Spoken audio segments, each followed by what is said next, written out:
Hi guys, welcome to revision time. आज मैं ला रही हूँ आप सभी के लिए आरआरबी टेक्नीशियन एग्जाम 19 दिसंबर को पूछे गए फर्स्ट शिफ्ट के एनालिसिस वीडियो। बहुत ही इंपॉर्टेंट वीडियो है। जिन भी लोगों के एग्जाम आने वाले हैं उन लोगों को बहुत ही हेल्प मिलेगी इस वीडियो के थ्रू। तो चलिए स्टार्ट करते हैं आज की वीडियो। मगर वीडियो को स्टार्ट करने से पहले अगर आप चैनल पर पहली बार आए हैं तो चैनल को जरूर सब्सक्राइब कर लीजिए और साथ ही इस वीडियो को लाइक भी जरूर कर दीजिएगा। तो चलिए स्टार्ट करते हैं आज के इन्फॉर्मेटिव वीडियो।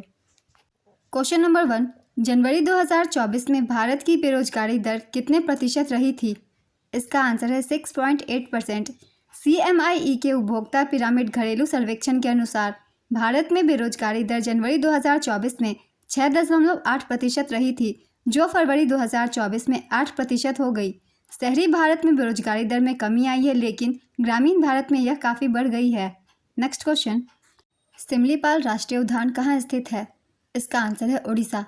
चलिए एक बार सभी नेशनल पार्क्स की हम एक बार रिवीजन कर लेते हैं, जो कि एग्जाम के लिए इंपॉर्टेंट है और हाल ही में न्यूज़ में भी रही है। ये सारे आपको इस वीडियो में मिल जाएंगे, तो एक बार हम सभी की रिवीजन कर लेते हैं। आंसी राष्ट्रीय उद्यान ये कर्नाटक में है। बालपाक्रम राष्ट्रीय उद्यान ये मेघालय में है। भीतरकनिका राष्ट्रीय उद्यान उड़ीसा में है। ये बहुत ही इंपॉर्टेंट है, इससे ज़्यादातर एग्जाम में क्वेश्चन पूछे जाते हैं। चंदौली राष्ट्रीय उद्यान महाराष्ट्र में। जिम कॉर्बेट राष्ट्रीय उद्यान उत्तराखंड में। डेजर्ट राष्ट्रीय उद्यान राजस्थान में। रणथंभौर राष्ट्रीय उद्यान राजस्थान में। सुंदरबन राष्ट्रीय उद्यान पश्चिम बंगाल में। डिब्रू साइखोवा राष्ट्रीय उद्यान असम में। फॉसिल जीवाश्म राष्ट्रीय उद्यान मध्य प्रदेश में। गंगोत्री राष्ट्रीय उद्यान उत्तराखंड में। गोविंद पशु विहार उत्तराखंड में। हेमिस राष्ट्रीय उद्यान लद्दाख में। गिंडी राष्ट्रीय उद्यान तमिलनाडु। इंटोनिक राष्ट्रीय उद्यान नागालैंड। काजीरंगा राष्ट्रीय उद्यान असम। कायबुल लामजाओ राष्ट्रीय उद्यान मणिपुर। केवलादेव राष्ट्रीय उद्यान राजस्थान। कंचनजंगा राष्ट्रीय उद्यान सिक्किम। माधव राष्ट्रीय उद्यान मध्य प्रदेश। मथिकतन शोला राष्ट्रीय उद्यान केरल। मोलेम राष्ट्रीय उद्यान गोवा। मावलिंग राष्ट्रीय उद्यान अरुणाचल प्रदेश। नामेरी राष्ट्रीय उद्यान असम। मुदुमलाई अभयारण्य तमिलनाडु। नगरहोले राष्ट्रीय उद्यान कर्नाटक। इसे राजीव गांधी राष्ट्रीय उद्यान भी कहते हैं। ओरांग राष्ट्रीय उद्यान असम। नोकरेक राष्ट्रीय उद्यान मेघालय। पिन घाटी राष्ट्रीय उद्यान हिमाचल प्रदेश। सतपुरा राष्ट्रीय उद्यान मध्य प्रदेश। साइलेंट वैली राष्ट्रीय उद्यान केरल। सिरोई राष्ट्रीय उद्यान मणिपुर। वसंदा राष्ट्रीय उद्यान गुजरात। श्री वेंकटेश्वर राष्ट्रीय उद्यान आंध्र प्रदेश। पेरियार राष्ट्रीय उद्यान केरल। पालनी पहाड़ राष्ट्रीय उद्यान तमिलनाडु। नेवरा घाटी राष्ट्रीय उद्यान पश्चिम बंगाल। माउंट हैरियट राष्ट्रीय उद्यान अंडमान एवं निकोबार द्वीप समूह। कुद्रेमुख राष्ट्रीय उद्यान कर्नाटक। कांगर घाटी राष्ट्रीय उद्यान छत्तीसगढ़। कालेश्वर वन्यजीव अभयारण्य हरियाणा। कैंपबेल राष्ट्रीय उद्यान ग्रेट निकोबार द्वीप। बन्नेर घाटा राष्ट्रीय उद्यान कर्नाटक। दाचिगम राष्ट्रीय उद्यान जम्मू और कश्मीर। इराविकुलम राष्ट्रीय उद्यान केरल। ये सारे इंपॉर्टेंट नेशनल पार्क्स हैं जो कि मैंने आप सभी के लिए लिखा है आपके आने वाले एग्जाम्स के लिए। तो इतने ही आपको याद रखने हैं, इससे ज़्यादातर क्वेश्चन पूछे जाते हैं एग्जाम्स में। नेक्स्ट क्वेश्चन, 2021 में भारत की बेरोजगारी दर कितनी थी? इसका आंसर है 8.7%। राष्ट्रीय सांख्यिकी कार्यालय के अनुसार 15 वर्ष और उससे अधिक आयु के व्यक्तियों के लिए बेरोजगारी दर अक्टूबर-दिसंबर 2021 में घटकर 8.7% रह गई। यह आंकड़ा इससे एक साल पहले की समान अवधि में 10.3% थी। नेक्स्ट क्वेश्चन, PCB का पूर्ण रूप क्या है? इसका आंसर है प्रिंटेड सर्किट बोर्ड। PCB को PWB प्रिंटेड वायरिंग बोर्ड भी कहते हैं। नेक्स्ट क्वेश्चन, IMF के चीफ इकोनॉमिस्ट कौन है? इसका आंसर है पियरे ओलिवियर गौरीचास। फ्रांसीसी है ये एक। IMF का पूरा नाम है इंटरनेशनल मॉनेटरी फंड। इसके वर्तमान CEO का नाम है क्रिस्टलिना जॉर्जीवा। ये एक बुल्गेरियाई अर्थशास्त्री हैं। IMF के वर्तमान में सदस्य देश है 191।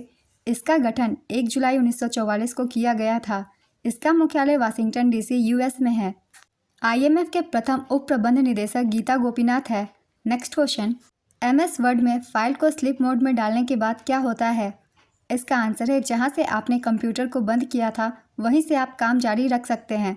MS वर्ड में फाइल को स्लीप मोड में डालने के बाद अगर आप कंप्यूटर को ऑन करते हैं तो आप वहीं से जहां से आपने कंप्यूटर को बंद किया था वहीं से काम जारी रख सकते हैं। नेक्स्ट क्वेश्चन, किस अधिनियम ने भारत में ब्रिटिश ईस्ट इंडिया कंपनी का शासन समाप्त कर दिया और भारत को इंग्लैंड के ताज के अधीन कर दिया? इसका आंसर है भारत सरकार अधिनियम 1858। भारत सरकार अधिनियम 1858 ने भारत में कंपनी के शासन को खत्म कर दिया था।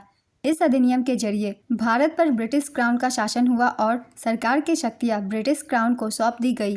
इस अधिनियम को अक्सर भारत की बेहतर सरकार के लिए अधिनियम के नाम से भी जाना जाता है। इस अधिनियम के जरिए कुछ महत्वपूर्ण बदलाव किए गए। चलिए एक बार सबकी रिवीजन करते हैं। भारत के गवर्नर जनरल का पद नाम बदलकर भारत का वायसराय कर दिया गया। वायसराय भारत में ब्रिटिश राज का प्रत्यक्ष प्रतिनिधि था। नियंत्रण बोर्ड और निदेशक न्यायालय को खत्म कर दिया गया। राज्य सचिव की नियुक्ति की गई जिसके पास भारतीय प्रशासन पर पूर्ण अधिकार और नियंत्रण था। राज्य सचिव ब्रिटिश संसद के प्रति जवाबदेह था। राज्य सचिव की मदद के लिए राज्य सचिव की अध्यक्षता में 15 सदस्यीय परिषद बनाई गई। भारतीय स्वतंत्रता अधिनियम 1947 के जरिए भारत को दो देशों भारत और पाकिस्तान में बांटा गया था। रेगुलेटिंग एक्ट 1773 पहला संसदीय अनुसमर्थन और प्राधिकरण था जो ईस्ट इंडिया कंपनी की भारतीय संपत्ति के संबंध में शक्ति और अधिकार को परिभाषित करता था। 1853 के चार्टर अधिनियम ने सिविल सेवकों के चयन और भर्ती की एक खुली प्रणाली शुरू की। भारतीय परिषद अधिनियम 1861 के तहत विधायी निकायों में गैर अधिकारियों के प्रतिनिधियों के सिद्धांत को स्वीकार किया गया। ये कुछ महत्वपूर्ण अधिनियम थे, इनसे भी क्वेश्चन पूछ लिए जाते हैं। नेक्स्ट क्वेश्चन, भारतीय संविधान का अनुच्छेद 43A किससे संबंधित है? इसका आंसर है किसी भी उद्योग में लगे उपक्रमों, प्रतिष्ठानों या अन्य संगठनों के प्रबंधन में श्रमिकों की भागीदारी सुनिश्चित करना। आइए एक बार रिवीजन कर लेते हैं कुछ अनुच्छेद की। अनुच्छेद 40 के तहत ग्राम पंचायतों का संगठन किया जाता है।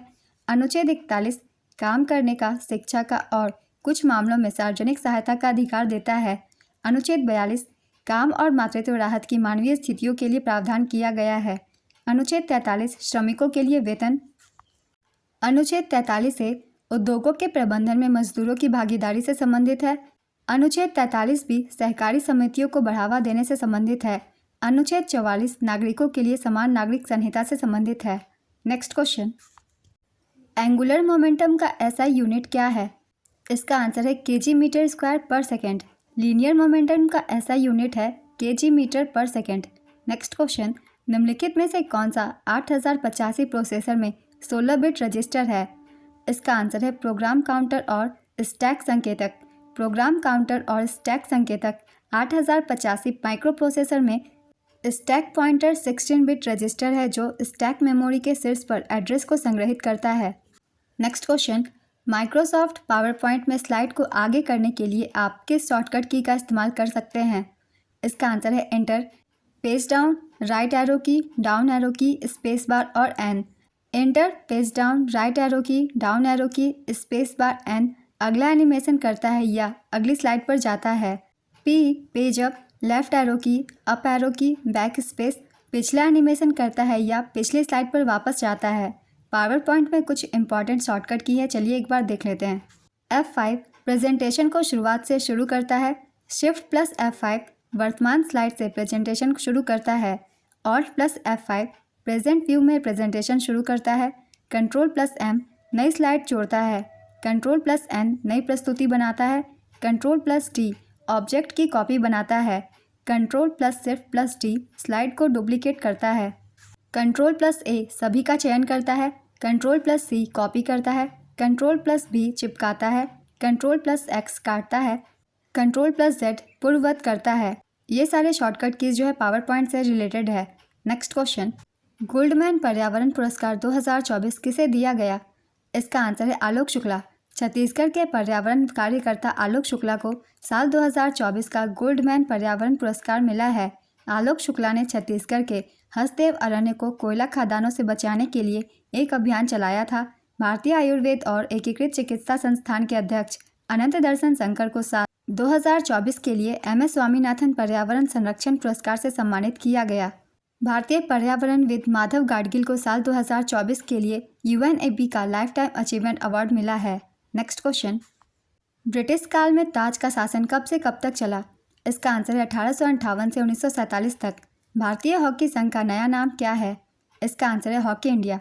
हॉकी इंडिया भारत में फील्ड हॉकी का नया शासी निकाय है। भारतीय ओलंपिक संघ द्वारा 2008 में भारतीय हॉकी संघ को बर्खास्त किए जाने के बाद हॉकी इंडिया का गठन किया गया था। हॉकी इंडिया अब भारत में पुरुष और महिला हॉकी दोनों के लिए सभी गतिविधियों को निर्देशित करने और संचालित करने के लिए एक विशेष जनादेश के साथ शासी निकाय है। यह युवा मामले और खेल मंत्रालय भारत सरकार द्वारा मान्यता प्राप्त है।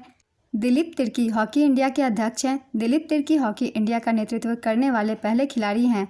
अंतर्राष्ट्रीय हॉकी महासंघ के अध्यक्ष नरेंद्र बत्रा हैं। FIH की स्थापना साल 1924 में हुई थी और इसका मुख्यालय स्कॉटलैंड में है। भारत में पहला हॉकी क्लब 1885 से 86 में कोलकाता में बना था। भारत का सबसे पुराना हॉकी टूर्नामेंट बेटन कप 1895 में कोलकाता में शुरू हुआ था। भारत में पहला हॉकी संघ बंगाल हॉकी एसोसिएशन 1908 में कोलकाता में बना था। भारतीय हॉकी संघ की स्थापना साल 1925 में हुई थी।